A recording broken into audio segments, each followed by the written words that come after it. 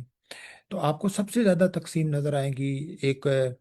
یعنی جس کو ہم کہہ رہے تھے کہ ایک ملک نے جارحیت کی ہے، آپ کو اس جارحیت والے ملک کے حق میں بہت سی آوازیں نظر آئیں گی. جس کو ہم کہتے ہیں کہ دوسرے ملک کے ساتھ ناانصافی ہو رہی ہے اور اس پہ ایک جنگ مسلط کی گئی ہے، اس کے خلاف آپ کو بہت سی نظر آئیں گی. تو ایک طرح کی جو نظریاتی تقسیم اور ایک نظریاتی قسم کی جو ایک فرقہ واریت ہے وہ ایک پیدا ہو جاتی ہے. اور لوگ یعنی ایک تو جنگ وہاں جاری ہوتی ہے جو اب تو وہ خیر میدانوں میں جنگ نہیں ہوتی، لیکن وہ جو آسمانوں سے میزائل گرنے والے ہیں، جنگ وہاں ہوتی ہے. اور ایک جنگ، اس جنگ پہ جو گفتگو کرنے والے لوگ ہوتے ہیں ان کے درمیان جنگ جاری ہوتی ہے. وہ ایک تقسیم موجود ہوتی ہے، وہ آپس میں لڑ رہے ہوتے ہیں اور وہ لفظوں کی گولہ باری کر رہے ہوتے ہیں، ایک دوسرے سے شدید اختلاف کر رہے ہوتے ہیں. اور اس میں جو جنگ میں ایک نظر آنا چاہیے کہ ایک حالانکہ جنگ میں یہ مسئلہ اتنا مشکل نہیں ہوتا کہ ظالم کون ہے مظلوم کون ہے،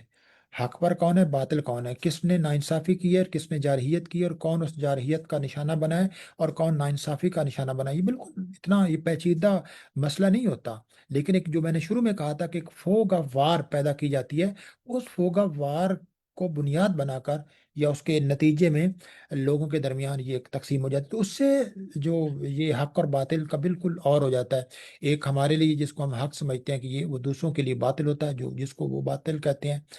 وہ ہمارے لیے ایک حق ہوتا ہے. تو یہ ایک جو بہت تقسیم آ جاتی ہے اس کا بہت ہوتا ہے. اسی طرح جنگوں کے جو ظاہر ہے معاشی سب سے زیادہ تو اثرات ہوتے ہیں کسی سماج پر، وہ بہت گہرے ہوتے ہیں. پھر جنگوں کے نفسیاتی اثرات بہت ہوتے ہیں. میرا نہیں خیال کہ جس زمانے میں جنگ ہو رہی ہو اس زمانے کے لوگ نفسیاتی طور پر صحت مند ہوتے ہیں. ہم جب بہت سی موت کی خبریں دیکھتے ہیں، ہم ہوں اپنے آپ کو بے بسی میں محسوس کرتے ہیں. تو آپ ہم بالکل ایک نارمل انسان کی طرح نہیں رہ رہے ہوتے. اور ہم جیسے لوگ، عام لوگ جو ہوتے ہیں، وہ تو بے بسی کی ایک انتہا پر ہوتے ہیں. ہم کچھ بھی نہیں کر سکتے. ہم اپنے آپ کو نوچ سکتے ہیں، اپنے آپ کو برا بھلا کہہ سکتے ہیں، اپنی ملامت کر سکتے ہیں اور ان کو برا بھلا کہہ سکتے ہیں. لیکن ہم ایک عجیب بے بسی کی حالت کہ آپ کے سامنے جب ہزاروں لوگوں کو اتنا جی مار دیا جاتا ہے، بچوں کو مار دیا جاتا ہے، معصوم بڑوں بچوں کو مار دیا جاتا ہے، اور تو اس کے بعد جو بچ جاتے ہیں، جو زخمی ہو جاتے ہیں، زخمیوں کی حالت اس سے بھی خراب ہوتی ہے، تو ہم کچھ بھی نہیں کر سکتے. تو یہ بہت گہرے نفسیاتی اسباب ہوتے ہیں جو آپ کہہ سکتے ہیں کہ جنگ ایک ٹراما پیدا کرتی ہے، ایک صدمہ ایک پیدا کرتی ہے جس سے نکلنا آسان نہیں ہوتا. اس طرح سیاسی تو آپ دیکھتے ہی ہیں کہ تمام ملکوں کی جو سیاست ہے وہ متاثر ہوتی ہے. اسی طرح ٹیکنالوجی پر بہت ایک اثرات ہوتے ہیں. نہیں نہیں، جنگوں کے جب اثرات کا میں نے ذکر کیا تو ہمیں ظاہر ہے ایک پورے پرسپیکٹو کو سامنے رکھنا چاہیے. ایک عجیب و غریب بات میں آپ کے شیئر کرنا چاہتا ہوں. دنیا میں جتنی بھی جنگیں لڑی گئی ہیں، انہوں نے ظاہر ہے جن لوگوں نے جنگیں لڑی، جن ملکوں نے یا جن گروہوں نے جنگیں لڑی، انہوں نے ظاہر ہے فائدے بھی بہت اٹھائے دوسروں کے یعنی ان کی. آپ یورپ کی جو ساری جی انڈسٹری کی ترقی ہے وہ نوآبادیاتی جنگوں کے نتیجے میں بے وہ شک کا ہے. وہ یہاں کے وسائل کو یہاں لے گئے اور جی ان کے بڑے بڑے جو شہر ہیں، ہمارے شہروں کی، ہمارے لاہور اور دلی کی تباہی سے وہاں کے مانچسٹر اور لاہور و لندن کی جو عمارت، لندن یہ تو اب کوئی راز نہیں ہے، یہ تو سب کو پتہ ہے. وہ ہاتھ ہوتے ہیں. لیکن جنگوں نے دنیا کو عجیب و غریب ٹیکنالوجی بھی دی ہے. یہ ایک بڑا ایک کیا کہنا چاہیے، اس کو میں بیان نہیں کر سکتا اس چیز کو کہ جنگوں کے نتیجے میں یہ جو ٹیکنالوجی. پیراڈاکس ہے جی ہاں ہاں، پیراڈاکس سے بھی عجیب و غریب ایک آئرنی ہے، کوئی ایک ایبسرڈ کیا ہے، یہ بہت اثرات ہے. مثلا jet engine, radar, electronic computer جو میں بھی اور آپ استعمال کر رہے ہیں، internet, GPS، walkie talkie, digital photography,